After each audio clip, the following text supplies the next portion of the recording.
Graça e paz, meus irmãos, mais uma vez reunidos, um bom dia, um excelente dia na presença do Senhor Jesus, que Deus abençoe a sua vida, e mais uma vez estamos juntos para meditar um pouco na Palavra de Deus, para pensar um pouco mais a respeito das coisas do Senhor, e o que Ele tem a nos ensinar, o que Ele tem a passar para cada um de nós, não é? Nós estamos falando nesse período sobre a oração, nós temos caminhado numa jornada, eu diria uma jornada aí de oração, são vários domingos falando sobre esse tema. Só para você ter uma ideia, hoje já é o 11º comentário que nós fazemos sobre oração. Então, é um tema, como já foi dito algumas vezes, é um tema que não se esgota, é um tema que tem muito a aprender, e nessa série sobre a oração, nós temos conversado bastante, temos falado sobre vários aspectos dela, estamos falando sobre Jesus e a oração. Na semana passada,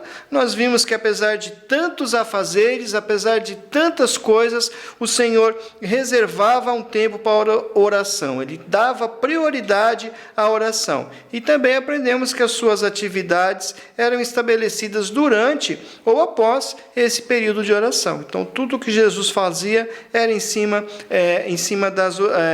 da oração, era baseado na oração. Então, nós aprendemos bastante coisas a respeito disso na semana passada, e hoje eu quero falar com vocês sobre o pedido que os discípulos fizeram.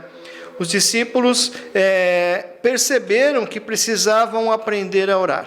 Eles aprenderam que Jesus tinha uma maneira diferente de agir, tinha uma maneira diferente de orar, de se comportar nas orações. Entenderam que precisavam, então, aprender a orar do modo como Jesus orava. Daí o pedido deles, daí o tema do nosso estudo de hoje: Jesus ensina-nos a orar.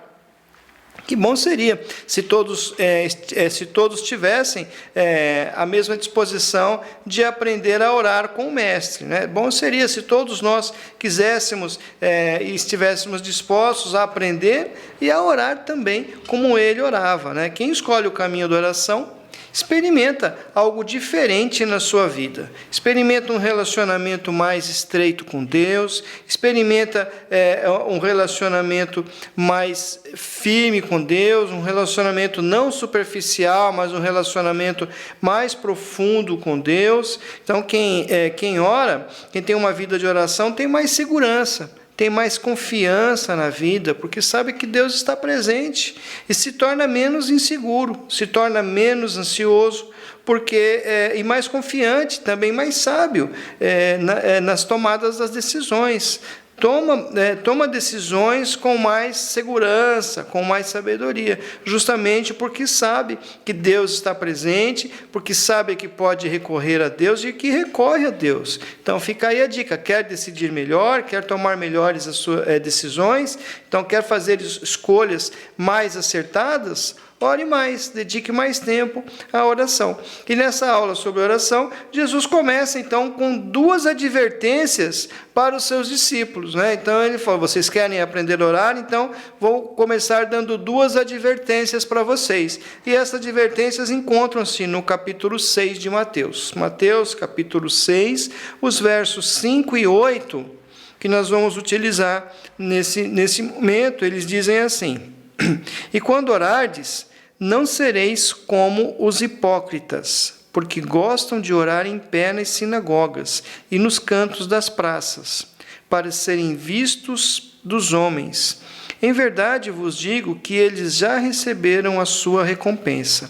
Tu, porém, quando orares, entra no teu quarto e fecha a porta. Orarás a teu pai que está em secreto, e teu pai que te vê em secreto te recompensará. E orando, não useis de vãs repetições como os gentios, porque presumem que pelo seu muito falar serão ouvidos. Não vos assemelheis, pois, a eles, porque Deus, o vosso Pai, sabe o que tendes necessidade antes que lhe peçais.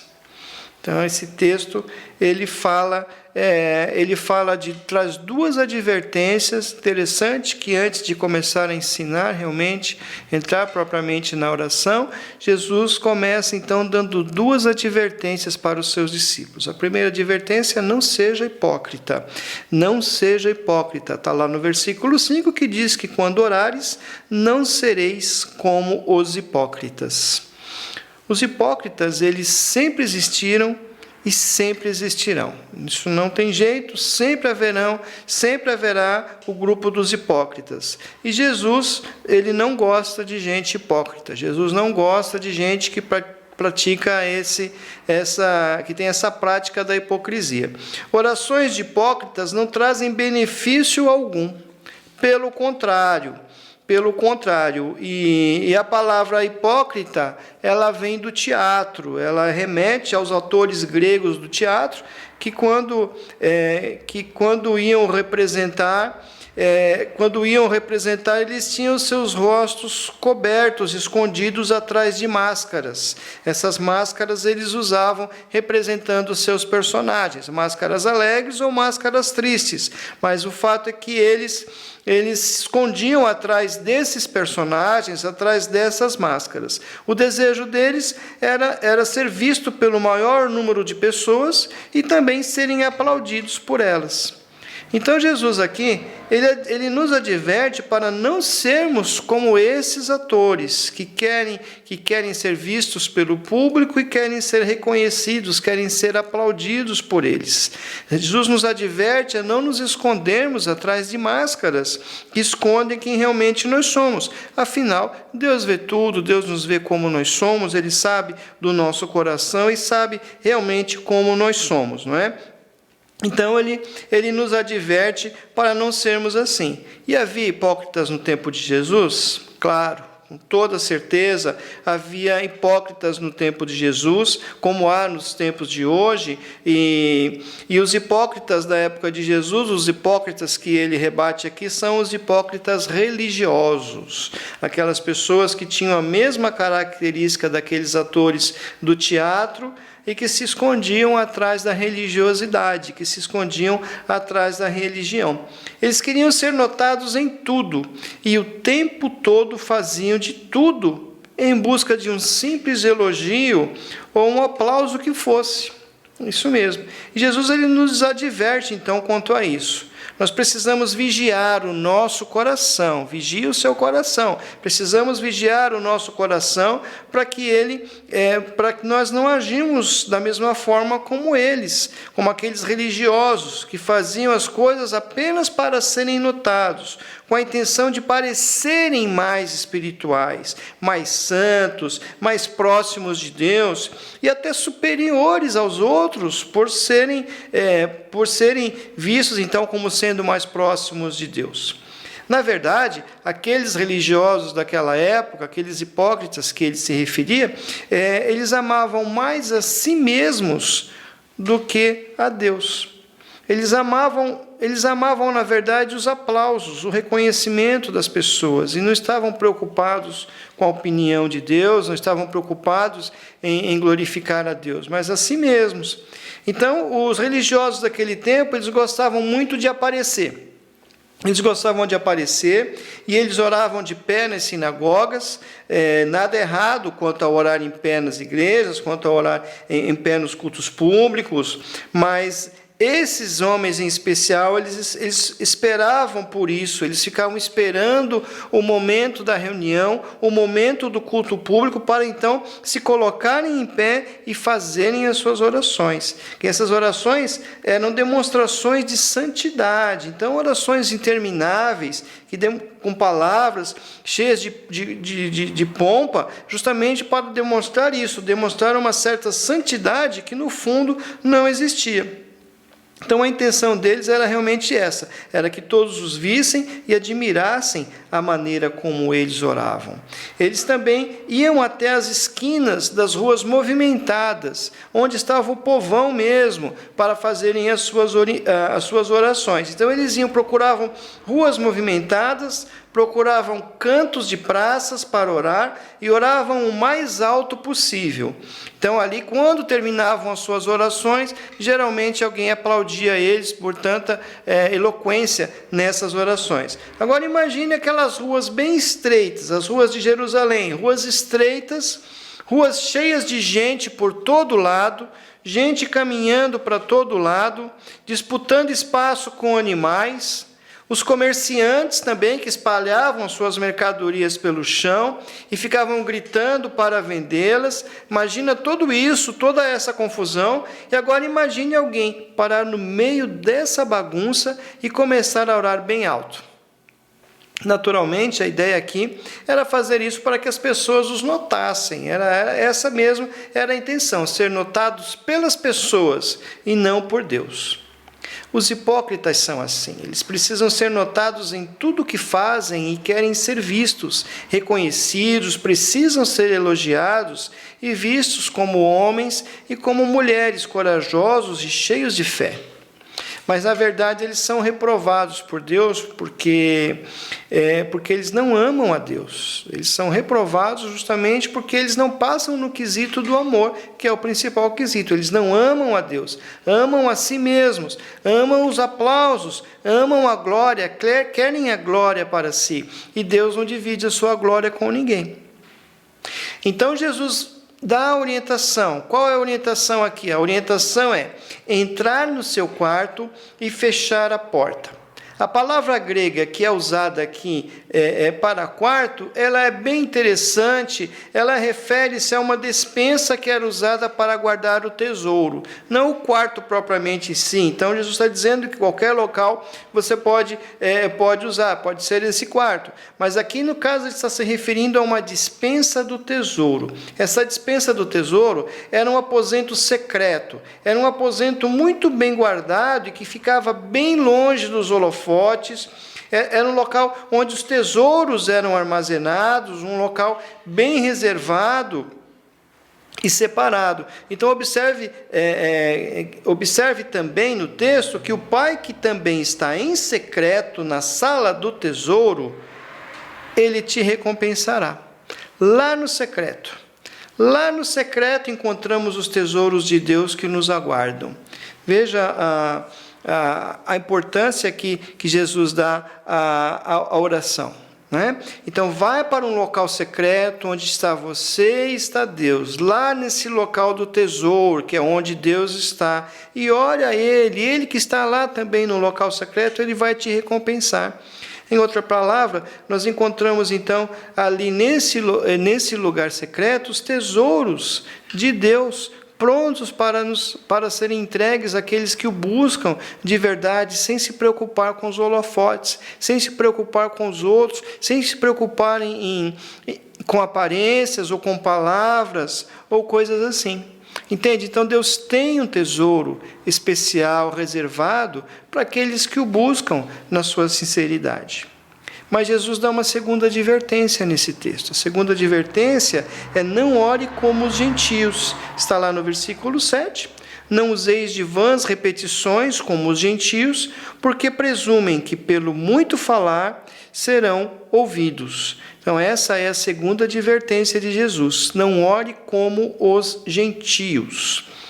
Os gentios, os povos pagãos, eles tinham o costume, nas suas orações, de fazerem orações intermináveis, orações que não acabavam nunca, orações cheias de palavras e rituais, e principalmente de repetições. Lembra de Elias e os profetas de Baal? Os profetas de Baal passaram uma manhã inteira correndo, gritando, se cortando, para chamar a atenção do seu falso Deus. É exatamente isso que acontecia nos cultos pagãos. Os cultos pagãos eram cheios de situações, cheios de repetições, para que as suas divindades viessem a atendê-los. Isso acontecia porque os gentios eles criavam as suas divindades, criavam os seus deuses que eram deuses humanizados. Então, assim, esses deuses eram a semelhança dos homens. Enquanto nós somos criados à imagem e semelhança de Deus, os deuses falsos são criados conforme a imagem e semelhança do homem. Então, esses deuses, eles precisavam acontecer uma série de coisas para que eles ouvissem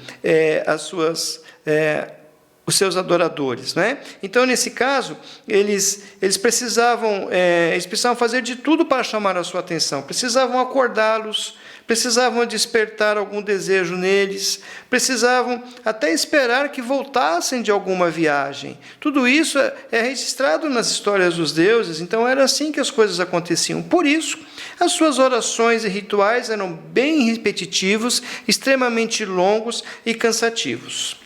Jesus, então, ensina que nós devemos orar de uma forma simples, de uma forma tranquila, sem repetições de palavras bonitas e palavras que ninguém sabe o significado, nada disso. Deus não se preocupa com a extensão da oração, ou com palavras-chave, ou com palavras especiais, e hoje nós temos visto um pouco disso, que as pessoas têm buscado e têm ensinado. Fale tal palavra, diga palavras exatas, palavras certas para tentar convencer a Deus. Isso é paganismo, isso não é verdade. Jesus ensina que nosso Deus é um Deus simples e que Ele não está preocupado com as palavras em si, mas Ele está preocupado que nós falemos as coisas do coração, que nós falemos as coisas que estão no nosso coração. Então nós precisamos orar de forma simples, sem repetições de palavras bonitas, não precisamos ficar repetindo coisas na oração, porque Jesus disse que o vosso Pai sabe do que precisamos.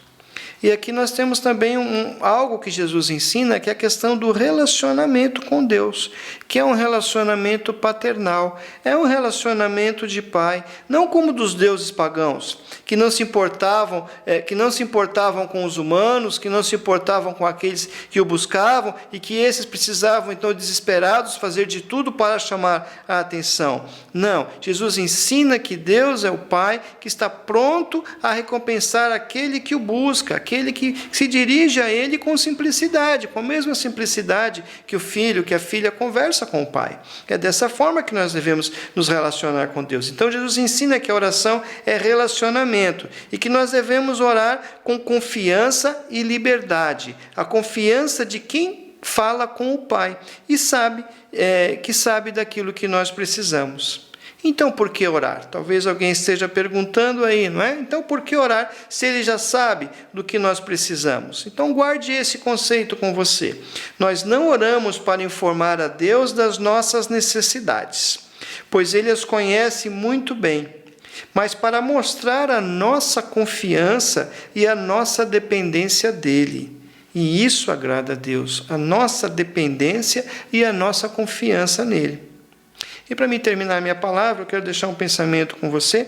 Em certa ocasião, Martinho Lutero disse: uma boa oração não precisa ser longa, não se prolongue. Oração tem que ser frequente e fervorosa. Pense nisso e que Deus abençoe a sua vida. Vamos orar.